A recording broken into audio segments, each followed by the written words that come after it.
Hey babies, sorry I've been MIA recently. I've just been recovering from multiple surgeries to my body. I had my appendix removed. This story is going to be about my childhood and how the thought life chose me. I'm also wearing my hair like this for the whole video because I only have one hoop. I lost the other one while busting a nut in a cubicle. I hate myself, but like low-key kind of love myself at the same time. Do you know what I mean? So recently I accidentally opened one of the drawers in my bathroom that like I just know not to touch, and it was stocked full of makeup I have not seen in 2 or 3 years. Raven Simone, flashback moment. I was having heart punctulations thinking about my childhood and how this makeup got to be in this drawer and exactly why I have not touched it since. So grotty. We're gonna go back to when I was maybe 16 years old and Grindr was my life. I know Grindr is like associated with casual sex, but sex was not on the tables. I was a 16-year-old thought trying to get places, honey. Hi, you look so cute.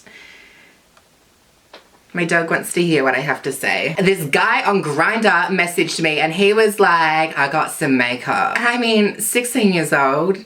Hello. I was a total thought. I was like, yeah, hello. And he slowly started to reveal everything about him. You know, he was like 45 years old, married, had a couple of kids. The typical storyline you find on Grindr. That sort of stuff turns me on. But I was 16, so at that point in time, not necessarily was turning me on. I think I was definitely creeped out because I remember thinking, girl, I've already got 3 other guys I'm scamming at the moment. The last thing I need is a 4th while I'm trying to focus on my studies at high school. Do you know how much effort it takes to scam just one guy? And I had 3 going at 16 years old. This old man was way older than anything I'd scammed in the past. I can scam a 22-year-old, 45, married with children.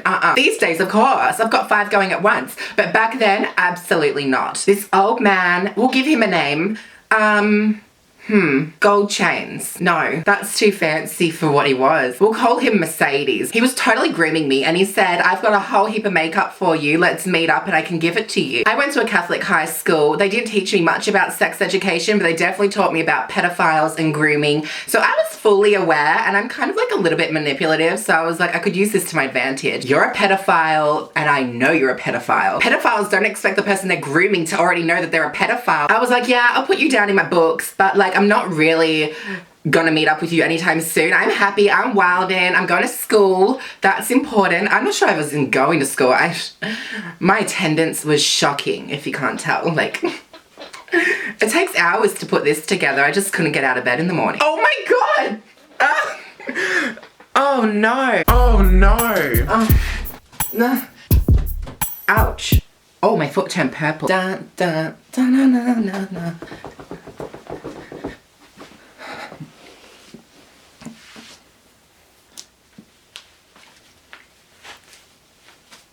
If I could explain this current situation, I would. Mercedes says, I still have this makeup, I need to get rid of it. And that's when I thought, maybe he's like actually innocent. He just needs to get rid of this makeup. And Grindr is just like something he's come across by accident. I don't know. I did not know the situation, but like low-key, like totally knew the situation. Maybe that's just what I was telling myself at the time. So I arranged to meet up with him, but I'm real rude about it. If you want to give me the makeup, you're driving out to where I live.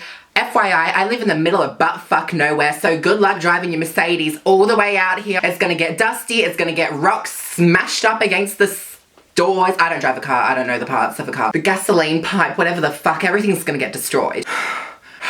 Meeting up with a stranger from Grindr was my whole childhood. That sounds so dodgy. If I was ever at a party and there was like no bud, I would hop on Grindr straight away, 4:20, and within 10 minutes, we'd have someone delivering it. It was a great way to make money as well. And technically I was not drug dealing. I was just getting money off other people. Give me $20, we're getting a queue. Everyone give me $20. Obviously more money than we needed. So I would just sort of like pocket some of it and sorry if I stole your $20 at some point in my childhood. You're not getting it back. Don't message me about it. Another thing that used to happen just about every Friday night, I would always stay at my best girlfriend's house, and she lived in like a gorge area, but the total opposite end of it. Say it was 9 p.m. and we got the munchies. There was no buses. We were too baked to walk. That was not about to happen. My other best friend, he would jump on Grindr. My friend has diabetes and her sugar levels are dropping. We need to go to the supermarket and get some candy for her. People fell for it left, right, and center every Friday night. We were actually kind of known for it, like a bad reputation in the community. Someone messaged me on Grindr recently being like, you're the bitch with diabetes. And I was We haven't done that in maybe 4 or 5 years. The country towns, they don't get over it. They literally don't. I was always the friend with diabetes. I don't know a fucking thing about diabetes. Some random guy from Grindr would pull up at the house, 5 or 6 of us would be piling in, like overloading the car. Me in the back like, I've got diabetes. I honestly did not need to act anything out because I was already baked as shit. Like sweating and shit, saying stupid things like, fuck, I can feel my levels dropping. So much fun,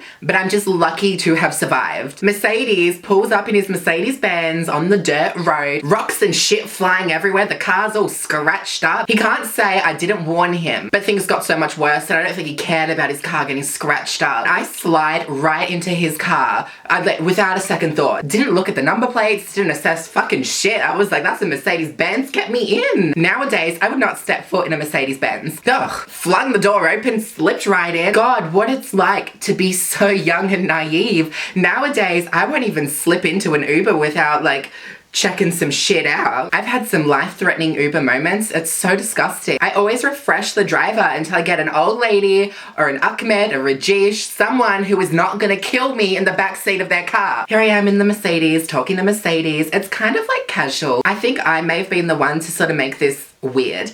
Because I was just like, drive, drive, drive, get out of here. My parents can't see me slipping into this Mercedes Benz. Drive around into the countryside. We pull over and I'm like, now give me the makeup. So he like gets out of the car, tells me to get out of the car. We both walk to the back of the car. He flicks open the boot and I just see bags upon bags of makeup. He pulls all the bags up out of his boot and they're all just like tester makeup. My heart sinks. I'm totally pissed off. I'm just like done. I'm over it. I already had a feeling this is what it was gonna be. Who the fuck even uses YSL products? Whenever I go to purchase my Giorgio Armani, I always see the YSL stock opposite. The sales assistants always try and come for me. I need some bug spray to be like, no, get out of here. I lift about 2 or maybe 3 bags. I remember it being heavy as fuck. So I'm carrying them back into the front seat of the car and I'm like, just drive, drive, drive, drive, get out of here. We're just like rushing out of the fucking swamp zone and Mercedes flops his cock out. This old married man flops his cock out. In these story times on YouTube, the girls are always like, I couldn't look, I just looked away, I tried to get out of the car. Let me tell you, I did not stop looking at it. It was so weird. I had never seen something so old. It was just interesting. It looks like, oh God, it looked like a turtle. So I was staring at it and I was so confronted by the fact he did it behind the wheel. You're supposed to be driving a car. Why is that hanging out? My Catholic high school failed to show me anything like this. I was just staring, realizing I need to make the most of my sex life while I'm young because once you hit whatever age he really was, it's not looking pretty. That's when you do the cut my balls off and call me Caitlin moment. This is about to get like real deep and emotional. That's when he said, do you want to take a spin on it? And I said, I don't know how to drive. Like, your car's gonna crash if I... And we sat in silence. It was a long silence. I was sweating.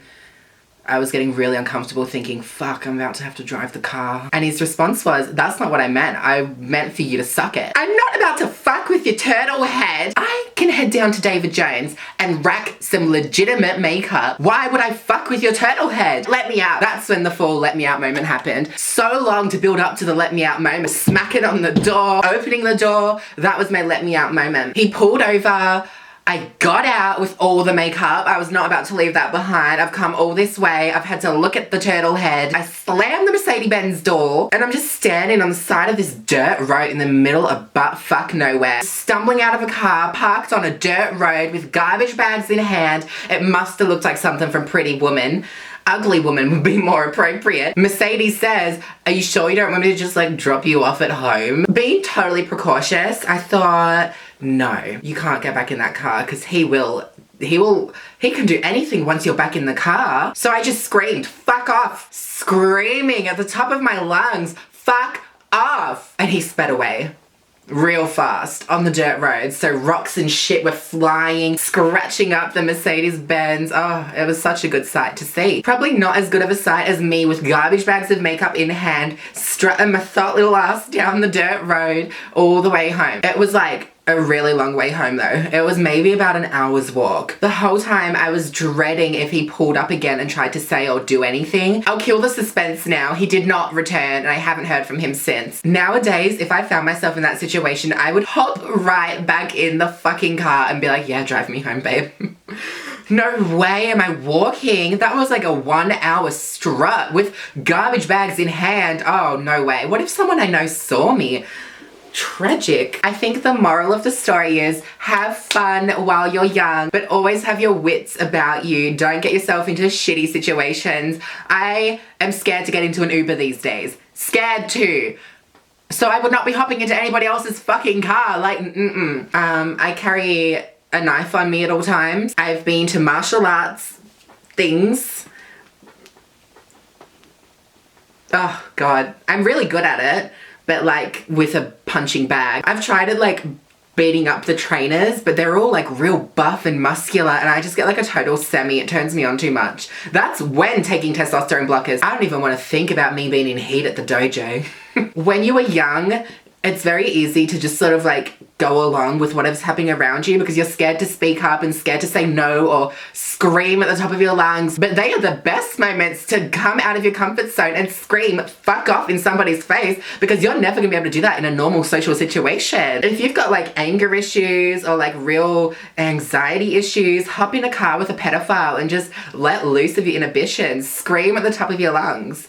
Also, just dragging two topics into one, I realized pedophiles, male pedophiles, should be put onto hormone replacement therapy. I am a genuine thought, and on testosterone blockers, sex just makes me weak. I don't want to think about it. The dojo is the only place where I'm in heat. Every other second of the day, I want to die. I should complete a diploma, get a PhD, studying criminology, and what I'm researching will be, would a pedophile stop having pedophilic thoughts on testosterone blockers? God, who would have thought I'm such an intellectual?